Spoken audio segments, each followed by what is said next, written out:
আসসালামু আলাইকুম। আশা করি সবাই ভালো আছেন। আমরা সবাই ভালো আছি আলহামদুলিল্লাহ। যেহেতু রমজান মাস এজন্য এই যে কত বড় একটা বেগুন হয়েছে গাছে, দেখেন আমার মেয়ে লাগাইছে বেগুন গাছ। বেগুনটা মাশাআল্লাহ হাফ কেজির জন্য হবে একটা বেগুনে। আমি কাটতে পারছি না, এজন্য হাত দিয়ে মচকে মচকে কাটছি। এই বেগুনটা আর কি বাড়তি হয়ে গেছে, পেকে গেছে।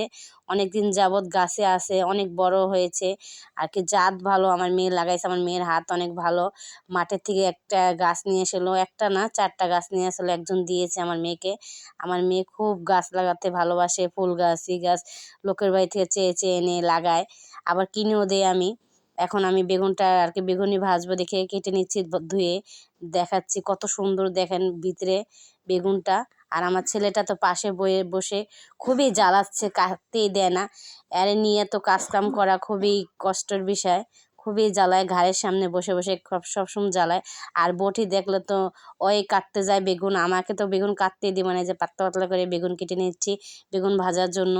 আর ঘাড়ের সামনে যদি একজন থাকে খুবই বিরক্ত লাগতেছে, ওরে বলতেছি ঘরে যাও, কানতে আছে। এখন আমি রান্না করতে চলে আসলাম। 4টা বেজে গেছে, যেহেতু বেগুনি সব ভেজে নেই। আলুর চপ বানাবো, পেঁয়াজু বানাবো, বেগুনি ভাজবো, ছোলা রান্না করব। এই জন্য চলে আসলাম তাড়াতাড়ি ভাজার জন্য। এই যে বেগুনি ভাজতেছি, ফুলকো ফুলকো বেগুনি, দেখেন কত সুন্দর মচমচে ফুলকো ফুলকো বেগুনি হয়েছে। বেগুনিটা কত সুন্দর ভাজা হয়ে গেছে, লাভিয়ে নেব, এখন নামিয়ে নেব।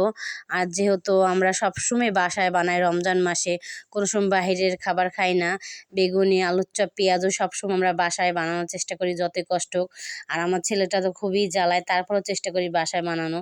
আর কিনে খাওয়া লস, কিনে একটা দামে 5 টাকা করে, আর খুবই লস হয় দেখে আমরা বাসায় বানাই, সবসময় বাসায় বানানোই ভালো আর কি। কোনো ভেজাল মেজাল থাকে না, কি তেল দেওয়া বানাই, আমরা তো একদম সয়াবিন তেল দিয়ে ভাজা পোড়া করি। আর দোকানে কি তেল, পাম তেল দেয়, এগুলা খাইলে আরও স্বাস্থ্যের জন্য ক্ষতিকর, খুবই খারাপ। রোজা সারাদিন রোজা রেখে দোকানের খাবার খাওয়া আরও কি দেখি নাই, চোখে দেখা, ওগুলো আরও ভালো না। এই জন্য আমরা সবসময় বানাই। দেখেন আমার আলুর চপগুলো ভাজা হয়ে গেছে, কত সুন্দর আলুর চপ, বেগুনি সবই ভাজা হয়ে গেছে। এটা আমার পুদিনা গাছ, আজকে আমি এই গাছটা কিনেছি, টপে বসাই দিলাম। 20 টাকা নিয়েছে পুদিনা গাছটা। বাজারে গিয়েছিলাম ছেলে চুল কাটাইতে আর বাজার করতে। এই যে পুদিনা পাতা ছিঁড়ে নিয়েছি, এখন আমি ধুয়ে নেব, পরিষ্কার করে পানিতে ধুয়ে নিয়ে ডালের বড়া বানাবো, ডালের চপ আর কি, পেঁয়াজও বানাবো। মাখাই নিচ্ছি, পাতাগুলো কিন্তু আমি ধুয়ে নিচ্ছি, আপনারা মনে করেন না যেন আমি ধুই নেই। ভালো করে পুদিনা পাতাগুলো আমি ধুয়ে নিয়েছি পানিতে, ধুয়ে এখন ভালো করে মাখিয়ে নিচ্ছি।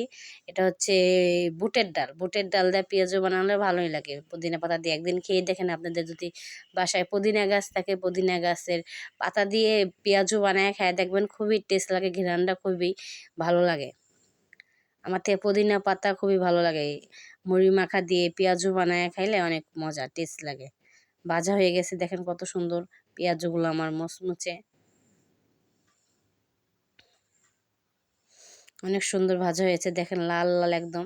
এখন আমি লাভিয়ে ফেলবো, কত সুন্দর ভাজা হয়ে গেছে পেঁয়াজগুলা।